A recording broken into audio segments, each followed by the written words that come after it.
Welcome back to the Ballroom Dance channel.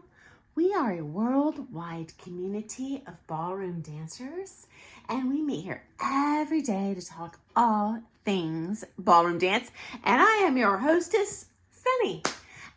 Okay, today's story. Speaking of drama in dance studios, as you know, I owned the largest ballroom dance studio in the country for over 15 years. Worked with a ton of dancers over that time, thousands of students, hundreds of teachers, probably. I'd have to do the math. We didn't have an extraordinarily high turnover rate, but the leasers sometimes come and go. The employees were all extremely long-term. Well, the next story comes to you courtesy of two male pro dancers that both worked in my studio. And they both were very accomplished championship level leads, both as competitors and as teachers, very successful. We're talking world ranks at the championship level in the pro divisions. We are talking heavily booked, very expensive lessons, making $200,000 to $300,000 a year. One would think they have no reason to be jealous of each other. There is plenty of room in the castle for all the royalty. But no. They are extraordinarily territorial with their students, both of these guys. Okay, so one of them doesn't realize there's a lady student who is the student of the other. So he says, everyone's got a different version of what actually happened. She is a very beautiful, young, talented dancer, spending a fortune to take with professional A. Well, professional B approaches this student when they see them alone practicing in the studio, and they say, "Oh, I'd love for you to be my TA.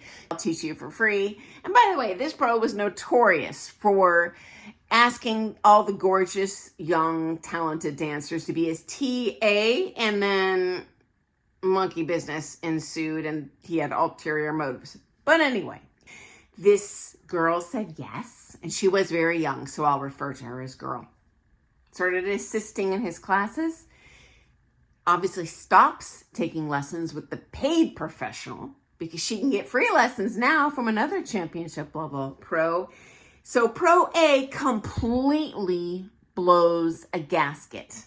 Okay, meanwhile, Pro B takes a very wealthy Pro-Am student away from Pro A. So give and take. In my opinion, everyone has won in the end. The students are happy. That's all I care about. But no, they hate each other. I mean, they refuse to work in the same room.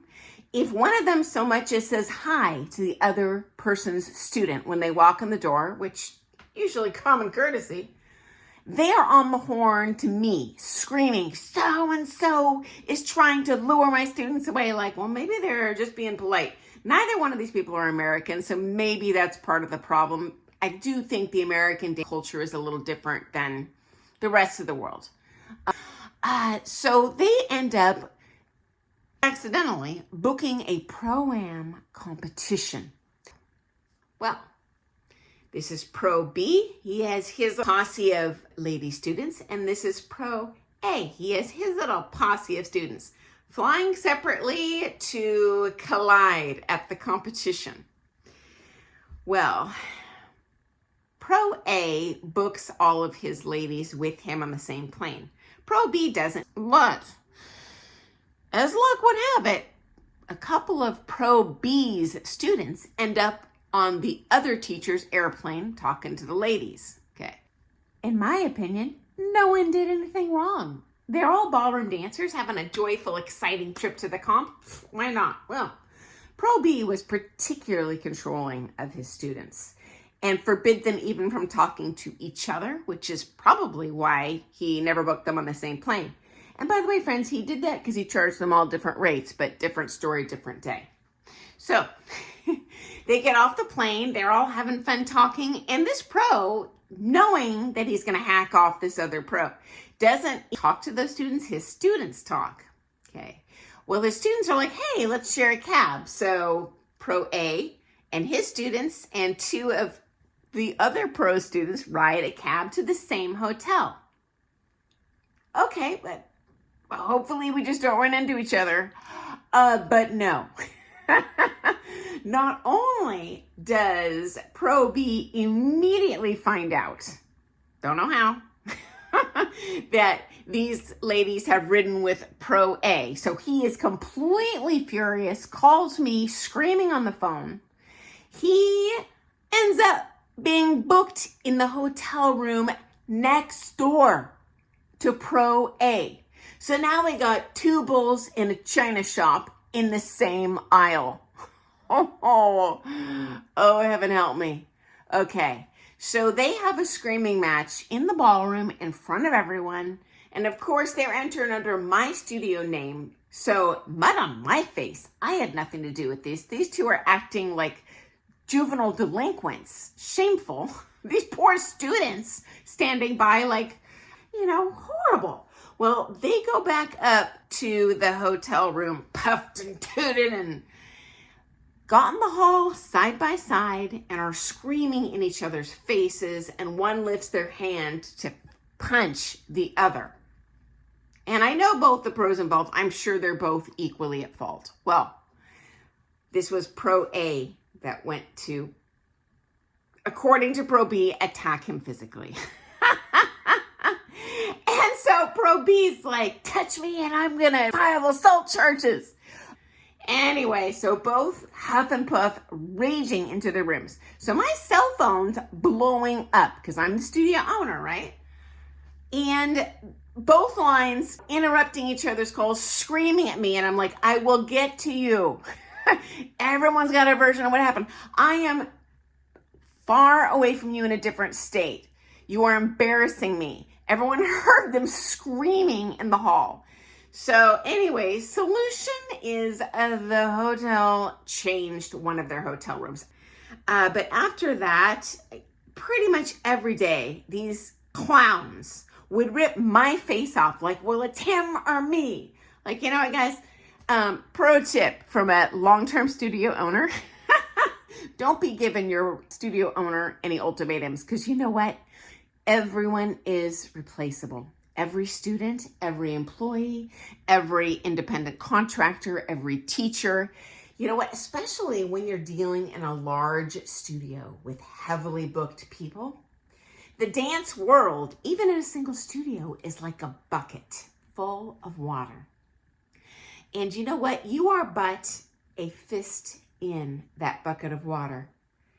If that fist is making a big old fuss and spilling water and making a mess out of my pristine bucket of water, I'm going to remove that fist from the water. And guess what? My bucket full of water is still there.